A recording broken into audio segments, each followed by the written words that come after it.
Iran supreme leader ఆయతుల్లా Ali Khamenei ఆరోగ్యం అత్యంత విషమంగా ఉందా? ప్రస్తుతం ఆయన కోమాలో ఉన్నారా? అసలు బతికే ఉన్నారా? ఇప్పుడివే ప్రశ్నలపై అంతర్జాతీయంగా చర్చ జరుగుతోంది. ప్రస్తుతం ఆయన ఆరోగ్యం తీవ్రంగా విషమించి ఆయన కోమాలోకి వెళ్లిపోయినట్లు ప్రచారం జరుగుతోంది. అంతేకాదు ఆయన తన తరువాత బాధ్యతలు ఖమేనీ రెండో కుమారుడు మోస్తాబా ఖమేనీ తీసుకున్నట్లు కూడా తెలుస్తోంది. అయితే ఈ విషయాలు ఇరాన్ ప్రభుత్వం అధికారికంగా ప్రకటించారు.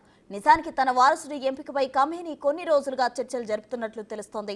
దీనికి సంబంధించి ఆయన సెప్టెంబర్లో ఓ ప్రత్యేక సమావేశం కూడా నిర్వహించారని, అయితే విషయం బయటకు రాకుండా సీక్రెట్ గా ఉంచాలని ఆదేశించినట్లు సమాచారం. ఖమేనీ చివరిసారిగా ప్రజలకు కనిపించింది నవంబర్ 7న. ఆ తర్వాత ఆయన ఎక్కడా కనిపించలేదు.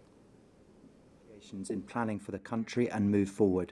Our negotiating team has resisted the greed of the opposing side thus far, and hopefully they will continue to do so. The United States broke its promises by exiting. ప్రస్తుతం జరుగుతున్న ఈ ప్రచారం నిజమే అయితే ఇరాన్ రాజకీయాల్లో ఇది పెద్ద మార్పే అని చెప్పాలి. ఎందుకంటే ప్రస్తుతం ఇరాన్ ఇజ్రాయెల్ మధ్య తీవ్రమైన ఉద్రిక్త పరిస్థితులు ఉన్నాయి. 1989 నుంచి ఖమేనీ ఇరాన్ సుప్రీం లీడర్గా ఉన్నారు. ఆయన ఈ బాధ్యతలు తీసుకునే సమయానికి ఆయన ఇరాన్ అధ్యక్షుడిగా ఉన్నారు. అయితే ప్రస్తుతం బాధ్యతలు తీసుకున్నారని చెబుతున్న మోస్తఫా కూడా ఇరాన్ నిర్ణయాల్లో కీలక పాత్ర పోషిస్తున్నారు. అయితే తాను ఆరోగ్యంగా ఉన్నప్పుడే ఎలాంటి వివాదం లేకుండా మోస్తఫాకు అధికారాలు కట్టబెట్టాలని ఖమేనీ భావించారని, కానీ ఇప్పుడు ఇలా జరిగే అవకాశం కనిపించడం లేదు.